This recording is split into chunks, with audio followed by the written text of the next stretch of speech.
Yeah.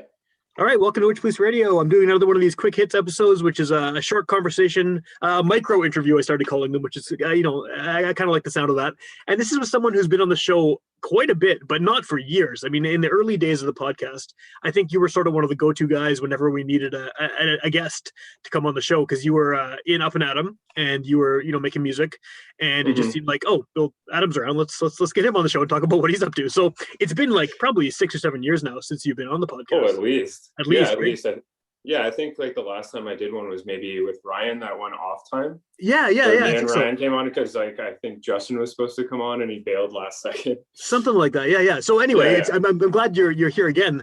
And like the music that you're doing now is very different than what you were doing then. I mean, you were basically playing in a punk rock band, and now you're doing something, drastically different. So maybe the best way to start this off is if you want to introduce yourself for people who are maybe unfamiliar with what you do, and just give a bit of background on what your sound is now.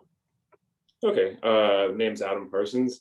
I've been in the music scene for quite a little bit, but I kind of took a little bit of a hiatus there after being in Up and Adam for a while, and we were touring for a bit. And then over the years, I've always kind of messed with hip hop and beats and stuff like that, going all the way back to high school with friends and stuff. And then with the quarantine and being in a small apartment back then, it was kind of nice to throw on headphones and start making beats again. And since then, it started from just being on my laptop to having a full basement studio right now. So my whole basement's a studio. So yeah, it's kind of crazy that it's gone that way. But what is sort of the goal of this project? Like, why are you hoping that once the pandemic ends, you could be able to actually go out and play shows, doing this kind of stuff? Or are you more working on, producing for people, or what's the plan? I think it's kind of a little bit of both right now, because I would really like to play live. Actually, before the pandemic hit, I was supposed to be in the Beat League. Oh, cool. Which so I signed up for that and got in and was going to actually do it. But then pandemic hit, which I wanted to I was stoked to do that because I've never done something like that before. So I wanted to kind of challenge myself in that aspect. But I think the project now is just mostly for fun and just making as much music I can. If people dig it, that's awesome. And also getting more of my friends that are also like hip hop and musically inclined and like oriented to get involved, just because it's easy to do and I'm producing and they just send me stuff. It's been actually super awesome. Well, I've seen you posting about some kind of mixtape, unusual name. So what's the deal with that? Who are you making this with? Oh yeah. So first off, like I go under the like producer name or beat maker name, MadamimadaM.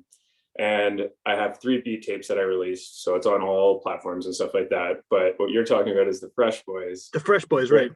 Yeah, which is a group of my friends from Ontario and BC that we all went to high school way back in the day, and we were we kind of rapped just under, never ever took it super seriously, but just did it for our own fun and stuff like that. Because back then we were kind of limited; there wasn't a lot of social media and stuff, and we just kept doing it over the years. Like we've done it, we haven't really stopped doing it, but we just never posted it, and then.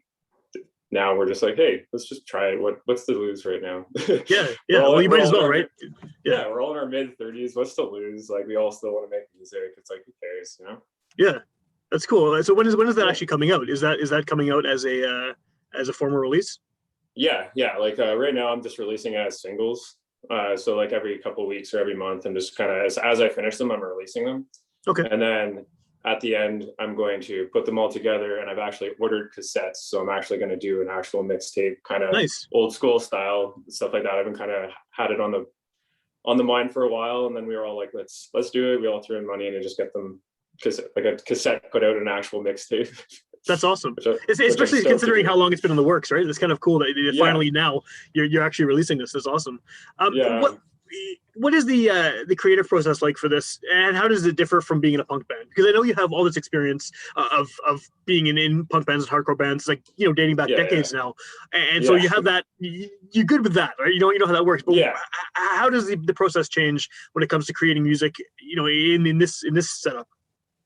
Well, it's kind of funny just because like I've always like loved listening to records, of course, and like I have a ton, and then I just got into sampling them for a bit there. And so as that grew, I kind of kept sampling records, and then out of nowhere, I got into this turntable scratching thing now. So now I'm, doing the scratch DJ thing. So when making it before, it was like having a band process, having an idea, bouncing it off people and stuff now. in a live setting, like in a room, Yeah, is yeah. completely different from what I'm doing now. Because now it's like I'm doing it all myself, which is fun. But then when I get my other friends involved, it kind of reminds me of being in a band because they put their input in. So I'm kind of making the music and then they're making the lyrics, but then we all contribute to that music in all aspects because they'll Okay. like, my friend has also got his own home studio, so he'll add his own instruments and stuff in there. And so the process is completely different from being in a punk rock band, but there's hints of it being the same just because you're still creatively getting together. It's just Yeah. now it's all over the internet and digitally and stuff like that.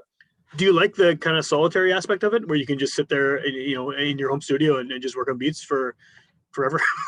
I hate to say it, but yeah, I love it. Like before, like this morning when you messaged me, I was downstairs, like already messing around in there because I get lost in there and stuff like that. Just I pretty much every ounce of free time I have now, I go down in there and just mess around. Cool. And you've been making, I've noticed like over the past few months, you've been posting a lot of music videos to go with your beats, and they're all like anime stuff, right? What's the story behind that? Nothing really. It was just because on Reddit, I kind of on a lo-fi hip hop thing, and a lot of the lo-fi hip hoppers use that anime aesthetic. Oh, cool. Okay. Of course, as being like an anime fan myself, like obviously not as prominent as I was back in the day, but I still have all those clips and stuff like that. So I kind of just use them just to kind of give someone a visual aspect and stuff like that. And especially on apps like Spotify and stuff like that, they give you that kind of preview. Even though they're the worst for paying artists, it's still kind of cool having that live video to share it on other platforms. Yeah. No, that makes sense. Yeah. What is what's sort of the plan once the pandemic loosens up? I know we mentioned earlier, you'd like to play a show and things like that, but are you hoping to get more actively involved locally with other artists and stuff once things kind of ease out? Yeah, for sure. Like I definitely, before the pandemic, it was kind of like, well, we'll just keep it within friends. But now that like we're doing this and stuff like that, when it kind of loosens, I'd like to actually work with more local people. But it's kind of hard because, asking someone to come downstairs in your studio, which would be the norm back in the day. Now it's kind of like, do you have your own setup and can send me something? Right. You have to make sure that you're compatible with what you're doing and all that. Yeah. Do you have, I mean, I know obviously again, like the punk scene, you have lots of ins there because you have all this experience, but what about the local hip hop scene? Do you have, have you kind of been trying to embed yourself within that community at all, or is that sort of to come? Like a little bit, but not like too much. That's kind of what I was working on before the pandemic hit, like type of deal. Now it's just kind of all social media and stuff like that for now, and putting it out and promoting it to the point where probably gets annoying to some points to some people. But I mean, like that's kind of part of it, unfortunately. Just to get yourself out there, right?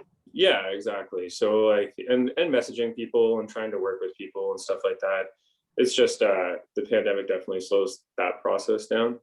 You know what I mean? Like, and especially because you can't network as easily, it's kind of nice to get together and, see if you guys can vibe or if they work. So, and I also, it's a little bit of laziness of not reaching out to local artists too, just because I'm a little bit of just kind of a introvert in some ways these days and stuff like that. And with the pandemic, it's kind of harder, to make those contacts and, stuff like that.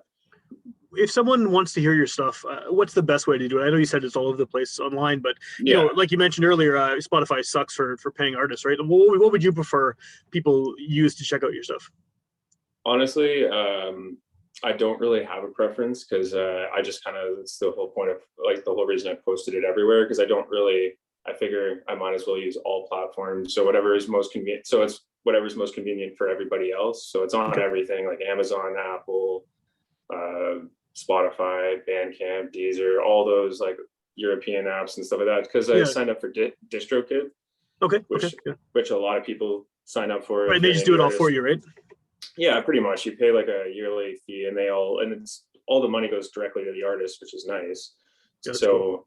Yeah, so it's kind of neat to get like a paycheck once in a while from them. It's kind of nice. I mean, it's nothing really huge, but it's still, this is all for fun. So to get anything from it is just cool. I just wanted people to listen to my music. If they like it, that's awesome, Yeah. It's all for fun. What's the best way to sort of follow what you're doing online if people want to check out, what you have coming out in the future and things like that? Yeah, I'd say like, well, I usually drop my music first on SoundCloud just because, I mean, SoundCloud's, it's got a reputation for, you know, everyone, like artists and stuff like that. And it's easy to post there and download and stuff like that. And then I usually will use Instagram or Facebook to kind of promote all my stuff. Like I don't have like a band page or anything for it. I just kind of use my own personal profile because it's a labor of love for me. So